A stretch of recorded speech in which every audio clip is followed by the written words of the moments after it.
So there is a grey area between some types of poetry and flash fiction, and happily Damien Mallon's poetry qualifies as both. Damien from Katie tells me that a Balahi poet once said, "A poem is a photograph of a memory." Ever since, Damien has been going around Armagh and district with his mind's camera, preserving county and folk memories in black and white. Love, loss, death and beauty are amongst the essential pixels of his poetry. Welcome, Damien.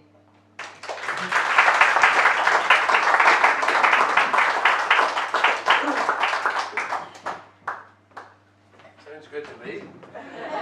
Wish it was somebody else. I'm just going to read a few poems out of this book that I highly recommend to you. It's called Reading the Trees, and the theory of it is that this is the pulp inside and this is the bark, you see, so that the trees captured all the memories of the area, you know. Very poetic. So reading the trees. You couldn't know it now, but you were reading the trees. The ones from Carna Woods. They were felled late last autumn. That whole green hillside's now a stubble, grabbed up in twig-like bundles to be mulched into paper. But I remember when summer rainbows foretold of westerly rain showers in arches over your emerald-peaked canopy. I sheltered under this very one. I touched the bluebell's bells, watched an ant climb a trumpet mushroom. I kissed a girl against that one. She wore a summer cotton print dress. I picked the bark moss off her back as we walked on together through the trees. In the autumn ferns under those two planted too closely together, a wounded cock pheasant sheltered, till a busy spaniel took him to hand. In here the soldiers sheltered, men with woolly faces conspired, wood pigeons flighted to dusky roosts, and the big tawny owl hoot-hooted. The trees would rather we remembered them alive, in the musty smell of the forest floor, in the stickiness of their amber sap, or in these few lines written on their skin.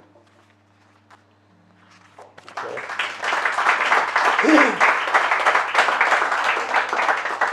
Just going to read a few, honest to God. So this is like, you know, you're at the parents-teachers meeting and you see sort of an old girlfriend, you know.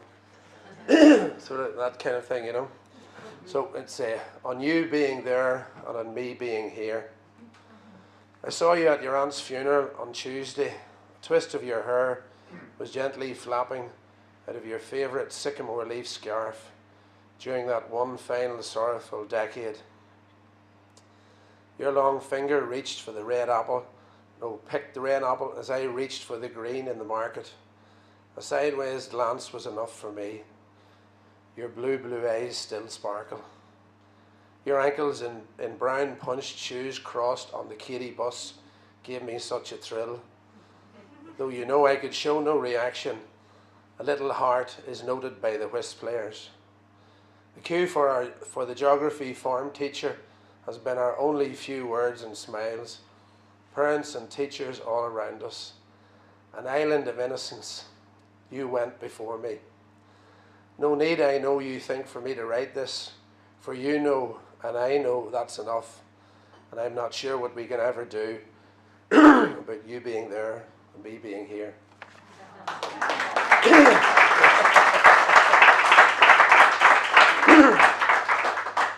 This is about Katie Graveyard Sunday. It's like Cemetery Sunday kind of thing, but in Katie they read out everybody that's died over the previous year, so some years it can be quite poignant, you know. So Katie Graveyard Sunday.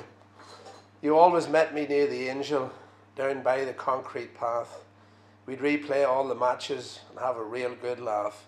There'd be talk about the dogs and where the pheasants lay, and then we'd cup our hands in prayer and try hard not to smile.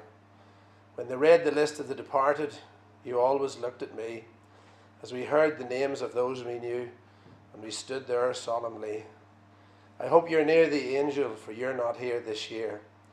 But still my eyes went round the crowd for the one that I'd held dear. And only then I missed you, and I hurt for your bit of crack. And only when they read your name, I knew you'd not be back.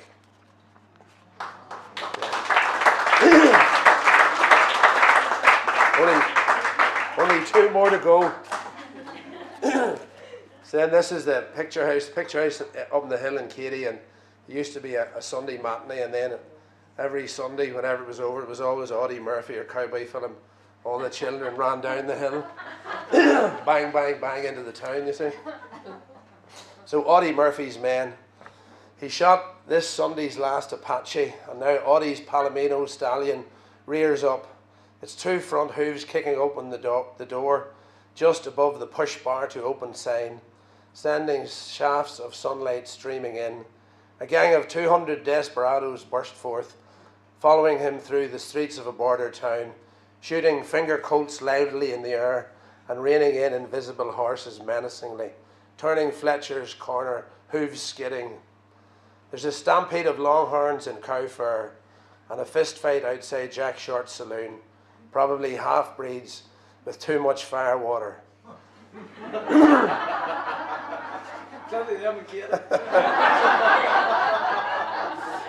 Scouts have spotted Apaches on the monument. They are surrounded and die a terrible death. Their scalps will hang in Dalton Park, Crossmore Green, and Lear Gardens before sundown. Audie has disappeared. We call after him. He was last seen going up the Doctor's Hill with the double swish of the reins. Heading for Mexico, we're sure.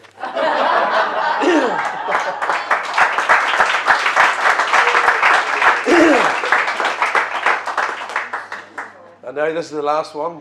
Big cheer. We get a big cheer for that one. So then the girl that was in the queue for the thing went to London, you see. Okay, so they have to. This is before text or before emails or anything. She writes you a letter, you see. So this is called The Man in the Moon. When you left Ireland, you wrote back to me, the moon shines in my bedroom window at night. And I never stopped thinking about that. And then at the end of your letter, you wrote, I'd be thinking about you always. Kiss, kiss.